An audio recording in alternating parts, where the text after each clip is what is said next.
হুজুর আসসালামু আলাইকুম। ওয়ালাইকুম আসসালাম রাহমাতুল্লাহ। অনেক মুসল্লিগণের প্রাণের দাবি, কোরআন হাদিস মোতাবেক উত্তর দিলে খুশি হব। আরে এটার প্রিন্ট করে নিয়ে আসছে, অনেক প্ল্যান প্রোগ্রাম করে প্রশ্ন করছে। এটা প্রশ্ন নাম্বার 1, প্রজেক্টরের মাধ্যমে বক্তাগণের চেহারা দেখে মহিলাদের ওয়াজ শোনা জায়েজ আছে কিনা?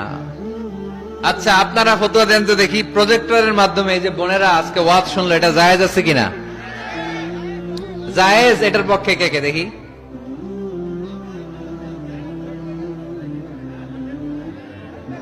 হাত নামান। জায়েজ নাই, এর পক্ষে কে কে দেখি? হাত নামান। একবারও যারা হাত তোলেন না, এবার তারা হাত তোলেন। আপনারা কোন দল? আমরা জানি না দল না সুবিধাবাদ। আলহামদুলিল্লাহ, আজকে দেবদুয়ারে অনেক মুফতিদের সাথে পরিচিত হলাম। মুফতিরা ফতুয়া দিয়ে দিয়েছে। প্রথম অর্ধেক ফতুয়া দিয়েছে জায়েজ, বাকি অর্ধেক ফতুয়া দিয়েছে জায়েজ নাই। আচ্ছা শোনেন তাহলে উত্তরটা। প্রজেক্টরের মাধ্যমে বক্তাগণের চেহারা দেখে আলোচনা শোনা জায়েজ। আলোচনা শোনা জায়েজ ইন জেনারেল। প্রশ্ন বুঝে নেন, ভেঙে চুরে বুঝিয়ে দিচ্ছি যাতে প্যাচ না লাগে। ইন জেনারেলি প্রজেক্টরের মাধ্যমে, ইউটিউবের মাধ্যমে বক্তাকে দেখে দেখে ভিডিওতে আলোচনা শোনা জায়েজ আছে। কারণ রাসূলুল্লাহ সাল্লাল্লাহু আলাইহি সাল্লামের সময় মসজিদে নারীরা আসতো, পুরুষরা আসতো, রাসূল সাল্লাল্লাহু আলাইহি সাল্লামকে প্রশ্ন করত। বাজারে নারীরা ব্যবসা বাণিজ্য করত, একে অপরের সাথে কথাবার্তা হতো, এটা জায়েজ। একটা পুরুষ যদি একটা দোকানে যায়, ওখানে নারী ব্যবসায়ী তার সাথে কথা বলতে পারবে, কিনতে পারবে।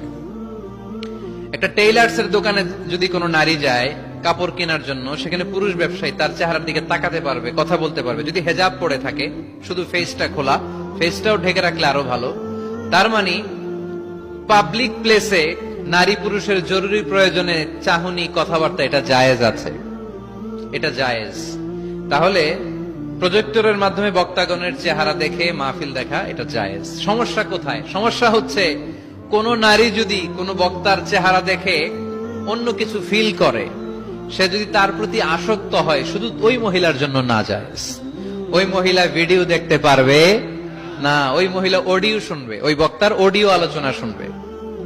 বক্তার দিকে তাকিয়ে তাকিয়ে বক্তার কথা শুনতে শুনতে যদি বক্তার প্রেমে পড়ে যায়, তাহলে ঝামেলা আছে না নাই? ঝামেলা আছে। এটা যেন না হয়। সে শুধু একজন স্কলার বা টিচার, শিক্ষক মনে করে শিক্ষকের কাছ থেকে কথা শুনতেছে, তাকাচ্ছে বা তাকাচ্ছে না, ওটাতে সমস্যা নাই। কিন্তু বিশেষভাবে এই বক্তার প্রতি যদি সে আকর্ষিত হয়, অ্যাট্রাক্টেড হয়, দুর্বলতা অনুভব করে,